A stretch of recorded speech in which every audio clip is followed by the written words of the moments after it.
Mayor Arya രാജേന്ദ്രനും ജനപ്രതിനിധിയായ Sachin Dev MLA-യും KSRTC ഡ്രൈവർക്കെതിരെ നടത്തിയത് നിരവധി നിയമലംഘനങ്ങളെന്ന് advocate MR Abhilash. ഇതിനിടയിൽ നിരവധി പേരാണ് ആര്യക്കെതിരെ വിമർശനവുമായി രംഗത്ത് വരുന്നത്. സംശയമെന്ത് ഡ്രൈവർക്കൊപ്പമെന്ന് പറഞ്ഞുകൊണ്ട് മേയർ ആര്യക്കെതിരെ ജോയ് മാത്യു രംഗത്ത് വന്നിട്ടുണ്ട്. ഇതിനിടയിൽ ഡ്രൈവർ മദ്യപിച്ചിട്ടില്ല എന്ന് തെളിഞ്ഞു. മേയറും കൂട്ടരും ലഹരി ഉപയോഗിച്ചോ എന്നാണ് സംശയം എന്ന ചോദ്യവുമായി നിരവധി പേർ രംഗത്ത് വന്നിരിക്കുകയാണ്. മേയറും ജനപ്രതിനിധിയുമായ MLA-യും KSRTC ഡ്രൈവർക്കെതിരെ നടത്തിയത് നിരവധി നിയമലംഘനങ്ങളെന്ന ഹൈക്കോടതി അഭിഭാഷകൻ MR അഭിലാഷ്.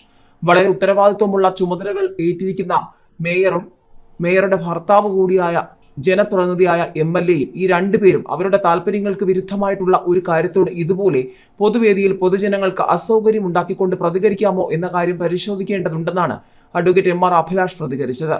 പ്രമുഖ ചാനൽ ചർച്ചയിലാണ് KSRTC ട്രിപ്പ് മുടക്കിയ മേയറുടെയും അവരുടെ ഭർത്താവായ MLA-യുടെയും പ്രകടനത്തിനെതിരെ MR അഭിലാഷ് പ്രതികരിച്ചത്. KSRTC-യെ കൊണ്ട് ട്രിപ്പ് മുടക്കിയ വിഷയത്തിൽ കൺസ്യൂമർ കോടതിയിൽ പോയാൽ മേയറും നഗരസഭയും മറ്റും ഉത്തരം പറയേണ്ട സാഹചര്യത്തിലേക്ക് കാര്യങ്ങൾ അവർ എത്തിച്ചു. അങ്ങനെ പ്രതികരിക്കാനുള്ള ഒരു സാഹചര്യം അവിടെ ഉണ്ടായോ എന്നത് മേയറും MLA-യും പുനഃപരിശോധിക്കണമെന്നും അഡ്വക്കേറ്റ് MR അഭിലാഷ് പറഞ്ഞു. വാഗ്നറിന്റെ പുറകിലെ സീറ്റിലിരിക്കുന്ന മേയർ ചില്ലിലൂടെ നോക്കിയപ്പോൾ പിന്നിലെ KSRTC ബസ്സിനകത്തിരിക്കുന്ന ഡ്രൈവർ മോശം ചേഷ്ട കാണിച്ചു എന്നാണ് പരാതി. ആദ്യം കണ്ണിറുക്കി കാണിച്ചു, പിന്നീട് വിരലും വായും ചേർത്ത് ഒരാംഗ്യം കാണിച്ചു എന്നാണ് മേയറുടെ പരാതി. പക്ഷേ ഇത് ഇരുട്ടിൽ കണ്ണിറുക്കി കാണിച്ചു എന്ന് പറയുന്നതിന് തുല്യമാണ്. എങ്ങനെയാണ് ഇതെല്ലാം കാണാൻ കഴിയുന്നത് എന്നതൊരു ചോദ്യമാണെന്നും അഭിലാഷ് പറഞ്ഞു. വാഗ്നറിന്റെ പിൻസീറ്റിലിരിക്കുന്ന പാസഞ്ചറോട് KSRTC ഡ്രൈവർക്ക് ദേഷ്യം തോന്നാൻ എന്താണ് കാരണം എന്ന ചോദ്യത്തിന് ഇവിടെ ഉത്തരമില്ല. മേയറും ഭർത്താവായ MLA-യും സീബ്ര ക്രോസിൽ വാഹനം പാർക്ക് ചെയ്തു എന്നത് മോട്ടോർ വെഹിക്കിൾ ആക്ട് അനുസരിച്ച് ഫൈൻ അടിക്കേണ്ട ഓഫൻസ് ആണ്. അതുപോലെ അവർ വഴിമാറി ഓവർടേക്ക് ചെയ്തു എന്നതും കുറ്റകരമാണ്. KSRTC-യെ ഓവർടേക്ക് ചെയ്ത് വാഹനം നിർത്തിയതായും പരാതിയുണ്ട്. ഇതിന്റെ വസ്തുത അറിയില്ല. അങ്ങനെ ചെയ്തെങ്കിൽ അതും കുറ്റകരമാണ്. ഇത്തരം വിവിധ കുറ്റകൃത്യങ്ങളാണ് മേയറും MLA-യും ചെയ്തതെന്ന് അഡ്വക്കേറ്റ് അഭിലാഷ് പറയുന്നു. പാർലമെന്ററിയായി പെരുമാറേണ്ട മേയറും MLA-യും എങ്ങനെയാണ് പ്രതികരിച്ചത് എന്ന് അറിയേണ്ടതുണ്ട്. അവരുടെ പ്രതികരണത്തിന്റെ വീഡിയോ എടുത്തവരോട് അത് ഡിലീറ്റ് ചെയ്യൂ എന്ന് ഇവർ പറഞ്ഞതായി കാണുന്നു. അങ്ങനെ പറയാൻ ആർക്കും അധികാരമില്ല. മേയർ ആ വീഡിയോ ഡിലീറ്റ് ചെയ്യാൻ പറഞ്ഞത് എന്തിനാണ്? എന്തെങ്കിലും പാർലമെന്ററിയായി പദപ്രയോഗങ്ങളോ ആക്ഷനോ കാണിച്ചത് കൊണ്ടായിരിക്കില്ലേ അവർ അങ്ങനെ പറയുന്നതെന്നും അഡ്വക്കേറ്റ് അഭിലാഷ് ചോദിക്കുന്നു. മേയറും ഭർത്താവായ MLA-യും രാത്രി 10 മണിക്ക് ശേഷം സ്വകാര്യ വാഹനത്തിൽ നടത്തിയത് തികച്ചും വ്യക്തിപരമായ യാത്രയാണ്. എന്നാൽ പോലീസിൽ നൽകിയ FIR-ൽ ആര്യ എഴുതി കൊടുത്തിരിക്കുന്നത് മേയർ തിരുവനന്തപുരം എന്നാണ്. ഔദ്യോഗിക കൃത്യനിർവഹണത്തിന്റെ ഭാഗമായി അല്ലാതെ യാത്ര ചെയ്യേണ്ടി വരുമ്പോൾ, ഇത്തരത്തിൽ ഒരു നിയമവിരുദ്ധത നേരിടേണ്ടി വരുമ്പോൾ ഒരു വ്യക്തി എന്ന നിലയിൽ മാത്രമാണ് പരാതി നൽകാൻ കഴിയുക എന്നിരിക്കെ മേയർ തിരുവനന്തപുരം എന്ന ഔദ്യോഗിക മേൽവിലാസം ഉപയോഗിച്ച് പരാതി നൽകിയത് കുറ്റകരമാണെന്നും അഡ്വക്കേറ്റ് MR അഭിലാഷ് പറയുന്നു.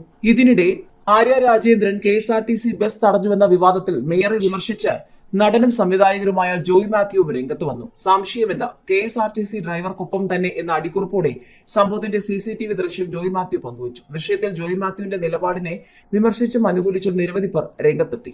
KSRTC ബസ് വാഹനത്തിൽ തട്ടാൻ വന്നുവെന്നും അതിനെതിരെ പ്രതിഷേധത്തോടെ നോക്കിയപ്പോൾ ഡ്രൈവർ ലൈംഗിക ചുവയുള്ള ആക്ഷൻ കാണിച്ചുവെന്നുമായിരുന്നു ആര്യയുടെ ആരോപണം. തിരുവനന്തപുരം സാഫല്യം കോംപ്ലക്സിന് മുന്നിലെത്തിയപ്പോൾ വാഹനം നിർത്തി ഡ്രൈവറോട് സംസാരിച്ചെന്നാണ് ആര്യ പറഞ്ഞത്. എന്നാൽ കാർ കുറുകെയിട്ട് മേയർ ബസ് തടഞ്ഞെന്നാണ് ഡ്രൈവറുടെ വാദം. വിഷയത്തിൽ മേയറും KSRTC-യും തമ്മിലുള്ള വാക്പോര് മുറുകുന്നതിനിടയിലാണ് സാഫല്യം കോംപ്ലക്സിന് മുന്നിൽ നിന്നുള്ള CCTV ദൃശ്യങ്ങൾ പുറത്തായത്. ഇതിനിടെ KSRTC ബസ് ഡ്രൈവറുമായുള്ള നട റോഡിലെ തർക്കത്തിൽ തിരുവനന്തപുരം മേയർ ആര്യ രാജേന്ദ്രന്റെ പരാതി പോലീസ് സ്വീകരിച്ചത് വിവാദത്തിൽ. FIR-ൽ പരാതിക്കാരിയുടെ വിലാസം തിരുവനന്തപുരം മേയർ എന്നാണ് രേഖപ്പെടുത്തിയിരിക്കുന്നത്. ഔദ്യോഗിക പരിപാടിക്ക് പോകുമ്പോഴോ ഔദ്യോഗിക വാഹനത്തിൽ സഞ്ചരിക്കുമ്പോഴോ ആയിരുന്നില്ല കേസിനാസ്പദമായ സംഭവം. സ്വകാര്യ പാർട്ടിയിൽ പങ്കെടുത്ത കുടുംബത്തോടൊപ്പം ആർത്തുല്ലസിച്ച് വരുമ്പോഴാണ് ഡ്രൈവറെ മര്യാദ പഠിപ്പിക്കാൻ മേയറും ഭർത്താവ് MLA-യും നട റോഡിൽ ഗുണ്ടായിസം കാണിച്ചതെന്നാണ് വിമർശകർ പറയുന്നത്. ഡ്രൈവർക്കെതിരെ കള്ളപ്പരാതി പോലീസിൽ നൽകുകയും ചെയ്തുവെന്നും ആക്ഷേപിക്കുന്നവരുമുണ്ട്.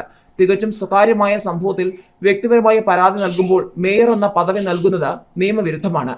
ബസ്സിന് കുറുകെ മേയറും സംഘവും കാർ നിർത്തി ട്രിപ്പ് മുടക്കിയെന്നായിരുന്നു KSRTC ഡ്രൈവർ യദുവിന്റെ പരാതി. തുടക്കം മുതൽ മേയർ ഇത് നിഷേധിച്ചിരുന്നു. എന്നാൽ മേയറുടെ വാദം പൊളിക്കുന്ന CCTV ദൃശ്യങ്ങളാണ് പുറത്തു വന്നത്.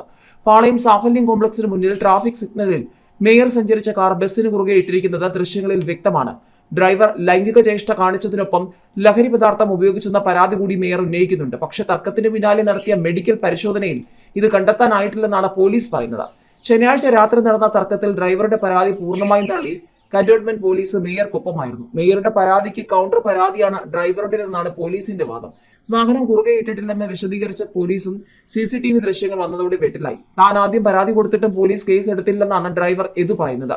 ഡ്യൂട്ടി തടസ്സപ്പെടുത്തിയതിനും സിഗ്നലിൽ വാഹനം കുറുകെയിട്ട് ഗതാഗതം തടസ്സപ്പെടുത്തിയതിനും മോശമായി പെരുമാറിയതിനും കേസെടുക്കാൻ വകുപ്പുണ്ടായിട്ടും ഇതുവരെ പോലീസ് തയ്യാറായിട്ടില്ല.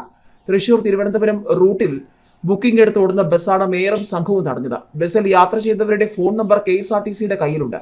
ഇവരെ വിളിച്ചപ്പോൾ മേയർക്കും MLAയ്ക്കും എതിരെയാണ് മൊഴി കൊടുത്തത്. സംഭവം ചിത്രീകരിച്ച യാത്രക്കാരനെ ഭീഷണിപ്പെടുത്തുകയും ചിത്രങ്ങൾ ഡിലീറ്റ് ചെയ്യിക്കുകയും ചെയ്തു. മദ്യപിച്ചിട്ടെന്നത് പോലെയായിരുന്നു മേയറുടെയും സംഘത്തിന്റെയും പെരുമാറ്റമെന്ന സംശയം പ്രകടിപ്പിച്ചവരുമുണ്ട്.